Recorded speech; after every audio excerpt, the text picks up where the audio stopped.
ചെറിയൊരു ട്രിക്ക് കാണിച്ചിട്ടാ. ഇത് ആക്ച്വലി കുറെ പേർക്ക് അറിയില്ല കേട്ടോ. കുറച്ച് പേർക്ക് അറിയുന്നവര് മെയിൻ ആയിട്ട് യൂസ് ചെയ്യാൻ മറക്കും. ഇവിടെ ഇപ്പൊ 3 പേര് എന്നെ റഷ് ചെയ്യണം.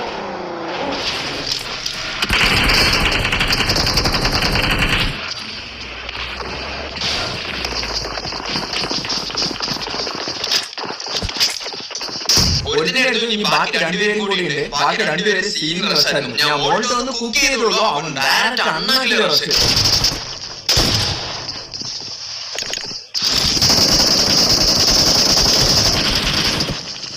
ഞാൻ 1 HP അവിടെ ഫൈറ്റ് എടുത്തെന്ന് പറഞ്ഞാൽ എന്തായാലും പടം എനിക്ക് നേരെ ഫാൾ ബാക്ക് ചെയ്ത് എന്നിട്ട് ഒന്നും കൂടെ അമ്മ ഞങ്ങൾ റഷ് ചെയ്തു.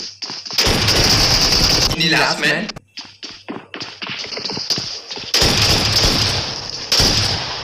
ഇതാണ് ട്രിക്ക്. മെയിൻ അപ്പാർട്ട്മെന്റിന്റെ തൊട്ടടുത്തുള്ള അപ്പാർട്ട്മെന്റിലെ ഇതിന്റെ 3rd ഫ്ലോറിൽ വരിക. എന്നിട്ട് ഈ ഒരു വിൻഡോയുടെ അവിടെ വന്ന് നിൽക്കുക. മെയിൻ അപ്പാർട്ട്മെന്റിൽ റഷ് ചെയ്യുന്ന പറഞ്ഞാൽ എന്തായാലും റൂഫ് നേരെ ഇങ്ങോട്ട് ചാടാനാണ് ചാൻസ് കൂടുതൽ. അങ്ങനെയുള്ള എനിമീസിനെ ഈസി ആയിട്ട് എടുക്കാൻ പറ്റും. ഇതിലെ ലാസ്റ്റ് മാൻ നിങ്ങൾക്ക് അപ്പാർട്ട്മെന്റിൽ ചെറിയൊരു ട്രിക്ക് കാണിച്ചിട്ടാ. ഇത് ആക്ച്വലി കുറെ പേർക്ക്